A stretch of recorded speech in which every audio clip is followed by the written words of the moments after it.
What's up, YouTube? So I decided to pull out my AK-47. Been wanting to do a video on it for a while. This is the Yugoslavian version of the Russian AK-47. It looks identical. It's exactly the same, just manufactured in a different country. Obviously it was still part of the Soviet bloc during the Cold War. As you can see, it comes complete with the mag. We'll look at the serial numbers later, but most of them are matching. And as you can see, it's deactivated. You can see this by the holes. It's a bit of a classic deactivation, definitely older. The seller told me this was deactivated sometime in the 80s, so I guess this is the way they did it back then. As you can see, it's just holed throughout. Here's the markings. Zastava, Yugoslavian, and then Yugoslavia. This is why I like collecting these types of, military artifacts. It's because, it's just part of history. Yugoslavia doesn't exist as a country anymore, so it's a cool way to remember the past and remember parts of history. It's a cock and click, so that's good, and the mag is removable.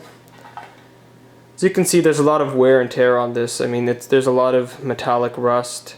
It's not in, it's seen better days, but it's still a very intact gun.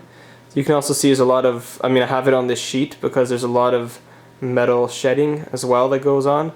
So if anyone actually collects guns and they kind of know of a way to preserve them, I'd really appreciate any advice or suggestions, because I've noticed a lot of this shedding kind of going on, so I don't know how to deal with it. I want to show you guys the cock and click, but the problem is I don't have a tripod, so I'll just try doing it with one hand, so it might get a little shaky, so forgive me for that. But just retract the bolt, and then you pull the trigger. So that was the cock and click. Pretty simple. It's a very it's not anything new, but it's a very user-friendly gun. Even the mag, it goes in very, very easily. It's a little hard, obviously, because I'm doing it with one hand, but didn't really prove my point there, but one sec. So you just get it in, and then hear the click, and then it's in. Very durable gun. If you look at there, here's the wood butt on the back, and also kind of here it's kind of nice for your, to hold with your hands, as opposed to the cold metal. Here's the barrel part. So again, as you can see, a lot of wear and tear on it. It's a very beautifully engineered gun though. Here's the sight. That's one sight, and then there's another one here as well, which is quite cool.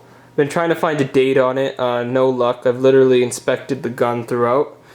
I've seen some other versions kind of online where there was a date, and usually the date was featured, right here, around there, next to serial number. So I don't see any numbers, so I guess this one may not have been dated, or the dating was somewhere else and it got smudged. Either way, it was made sometime in the 70s or 80s. But if you look at the serial number, it's 116780. Then if you look at the butt, 116780. So those numbers match, which is nice.